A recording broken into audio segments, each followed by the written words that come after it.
So today we're going to see if I can install these 20-inch wheels. These are 20 by 8.5, and I have 20 by 9.5 in the rear. If I can install these wheels on this 1990 560 SEC, let's just find out. So in this case, I decided to use a spacer. This is the type that has the bolts attached to it, the studs attached to it rather. You have to bolt it into the hub and use the right size. In the front, you can usually go a little bit longer unless you have a formatted car, but in this case, rear-wheel drive, you can go with ones that are a little bit longer, but I usually use the ones that are just long enough, right, to secure it. So make sure that this is centered.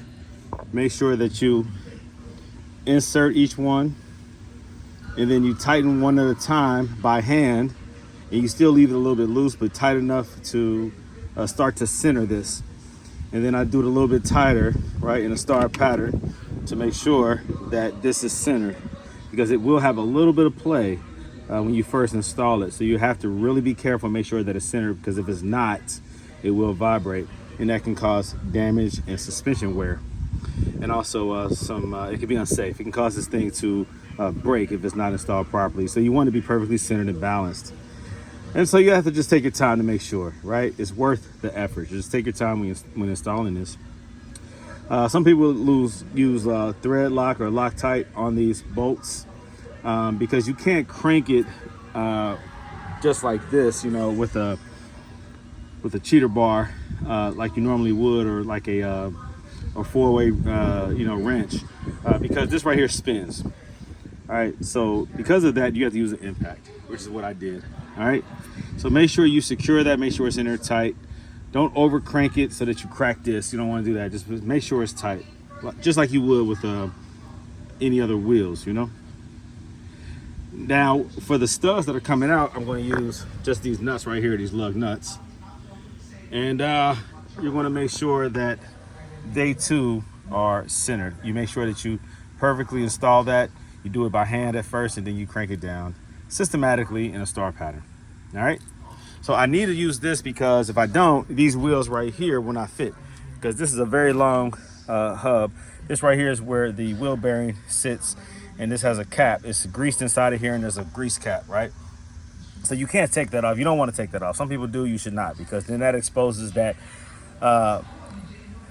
wheel bearing to just dirt and debris and grime and gunk and stuff like that, and that can cause some issues. So you want to keep that protected, keep that cap on. And in my case, I had to use a spacer. I'm always prepared for spacers. I have spacers with lips, I have spacers with no lip, but you needed something about this thick right here in order for it to clear, which is good also, because this wheel, it sticks in too far anyway. So I needed to do that anyways for it to stick out far enough. All right, I have a lot of bolts. You know, this requires a 12 by 1.5. Newer Mercedes require a 14 by 1.5. And we're talking about the lug bolt size. This right here, this adapter requires conical or cone seated lug bolts. Factory Mercedes always requires the ball seated lug bolts. So that's something to remember. Ball seated versus cone. And I'm referring to this taper right here. This right here is cone. You see it? It's like a cone. And then ball seated looks like, well, this is ball seated. It's more round. Some wheels require that. I have a bunch of aftermarket ones right here that are all ball seated, different lengths. So you got to have the essential equipment when installing these aftermarket wheels onto any Mercedes, any car, but especially Mercedes, because it is very particular. You cannot use long lug bolts in the rear, because it will hit the e-brake assembly, the emergency or parking brake assembly, and you can damage that. I've done that. I've seen it. I know what happens when it happens, right? So that can be catastrophic. So again, when you start modifying wheels and Mercedes on these cars, you have to know what you're doing. You have to have a lot of different equipment just in case. All right, you got to have extra stuff just in case. So I had to go back in and make some adaptations, some adjustments here. So the bolts that were running through here, these right here, they actually were above this surface. I didn't know it for sure, but as I was tightening up and I looked through the other bolt pattern, the 5 by, I think 114.3, I noticed that this right here potentially was touching the wheel. If this is too long and it sticks out, let me show you guys. So if this right here sits in there and it sticks out below, you can see it, it's below this surface, it sticks out. It's going to hit your wheel, and then your wheel will not be flush up against this surface. It needs to be all the way against this for it to be secure. Otherwise, it's sitting on these bolts, which will leave an indentation in the wheel and prevent it from sitting flush. That's dangerous. That will cause breakage and cause you all types of problems. So don't do that. Instead, I don't have bolts that are more shallow at the head, so instead I shade them down to make them more shallow. I use that right there to cut them down. Now it'll sit flush below the surface. You see? So these are things I'm talking about. You have to customize and modify sometimes to make things work. You might ask yourself, why are you working so hard to get these wheels onto this car? Well, it's because I'm Brandon Green. I'm Autoworks. I customize Mercedes and deviate from the normal OEM design. Why? Because it's cooler. It's starting to rain. This sucks. But I'm going to take that extra step and use some thread lock on the bolts also to make sure that they go in and they don't back out on their own. Now with them, the wheel sitting against that, they're not going to back out. They're not, and I'm going to crank them down. But they can't absolutely back all the way out because they're going to hit the wheel. But this is just added protection. Thread lock. This right here is they have different degrees of it. These right here are specifically made for wheels, for lug bolts and lug nuts.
Here it is, with them in the front and the back completed 20-inch rims. Now, what did I have to do to make them work? Well, you saw what I had to do in the front.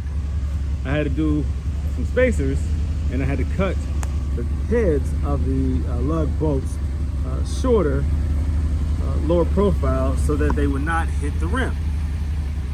All right, in the rear, I also did spacers. I had to do a spacer with with a lip. So the front is a spacer without the lip, the rear is a spacer with the lip, so that the rim can center on the actual car.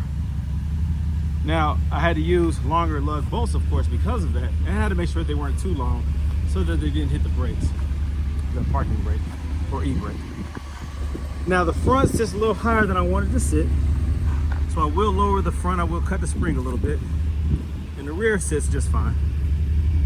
Now, the rear on this 1990 560 SEC, it has the auto level suspension in the rear. It's a hydraulic suspension in the rear only. And it's supposed to adjust, raise or lower according to the weight of the vehicle and maybe even how fast you're going, not sure. But it is supposed to equal, well, sort of, the front. The front is always higher on these, but it is supposed to balance it out. But when I added fluid to it, it started to sink down. It started to leak in the back, not sink down, but leak in the back.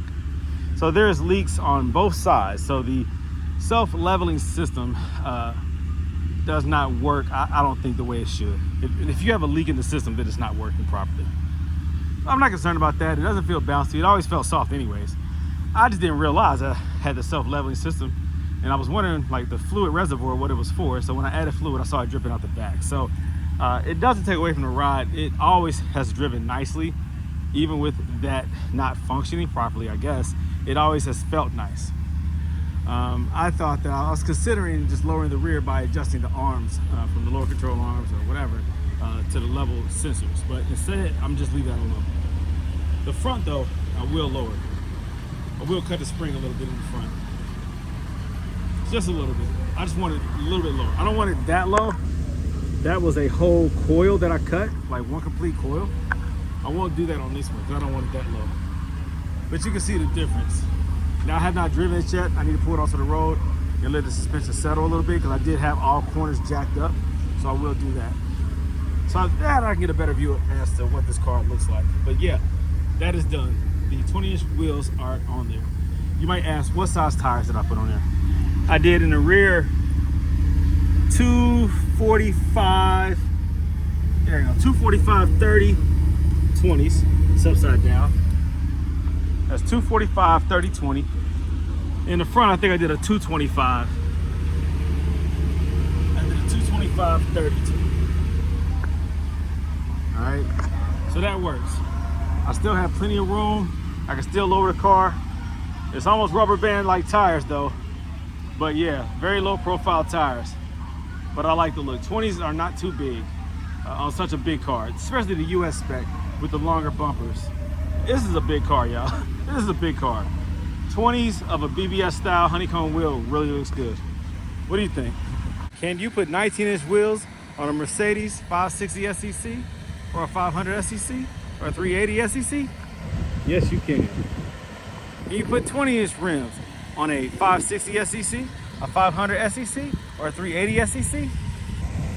Yes, you can. This 1985 500 SEC Euro spec has 19-inch AMG monoblock style wheels all the way around. It's lowered to give it the look that it should have. Do they rub? No. Do they look good? Yes. This 1990 560 SEC has 20-inch wheels installed. It is still the original height with the rear self-leveling system. Do they fit? Yes. Do they look good? Yes. Can it be done? Yes.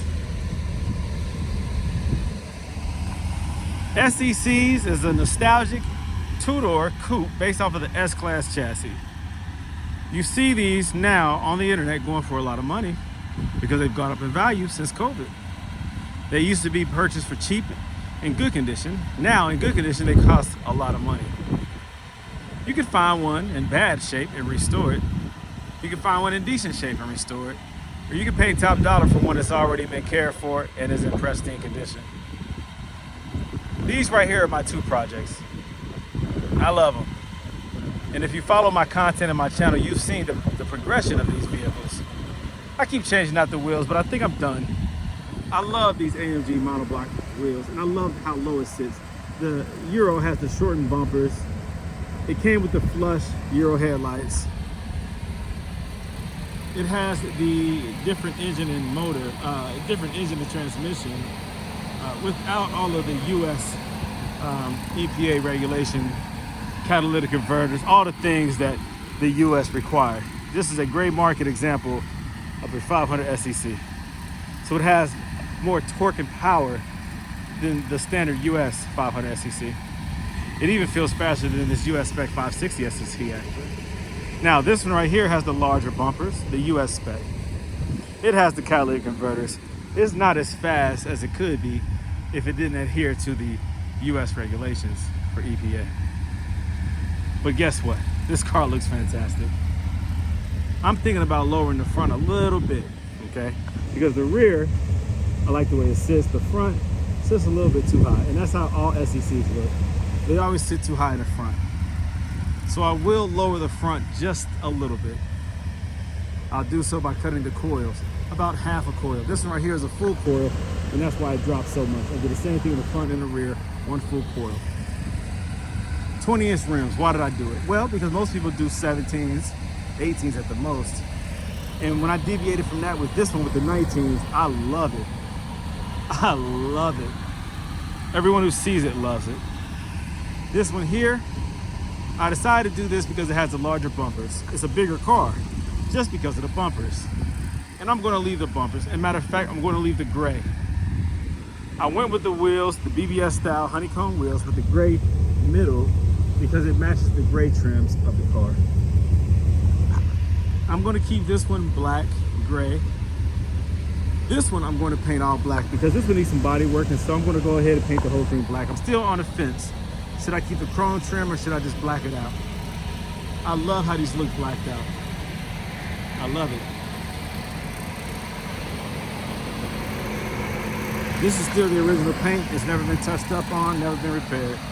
I love the short bumpers of the Euro. Now this one came with the US spec headlights with the trim or bezel around them, and I pulled those off and I installed the Euro ones. It looks much better, much better. Again, the front has to be lowered so that it looks more even on the side profile, but you have to be careful not to lower it too much so that they don't rub. These have their own unique look, and that's what I was going for. I painted those tail lights. I bought the aftermarket ones, and I painted the outer clear. I painted that red. These here are still the original. Yeah, they're ugly, I know. So I have to change those out too. I'll do the same thing. Those right there give it a clean, crispy look. Oh my God, I love it. So these are two unique vehicles. They're different. They're the same, but they're different. A 560 SEC is a boss hog. It's a road warrior. It's a cruiser like nothing else from the 80s and early 90s. This right here, same thing, but more agile, I think. Quicker throttle response. The Euro look gives it a much more aggressive look. The look that the SEC was supposed to have. The shortened bumpers. You know, they did this for safety, making the large bumpers for impact, and they kind of made it just over the top. I think just very big and boisterous. But you know, it gives it its own look, its own appeal. When you saw these on the road, whew, you knew somebody behind the wheel had some money. See, my goal is to bring these back, because here in Cincinnati, Ohio, you don't see these at all. I know 2 people that have one of these cars, and one of them is not on the road, won't be on the road anytime soon. He doesn't know what to do with it. I tried to buy it from him, he won't buy it. He won't sell it. I think his son wanted it down in Atlanta. The other one around here is the pristine condition. It has the AMG kit on it. It's a 560 SEC black with the what is it called? Palomino interior, and it's in perfect shape, but he won't even drive it. It's that nice. He won't sell it either. So I decided to get my own. What do you guys think about these, huh? What do you think?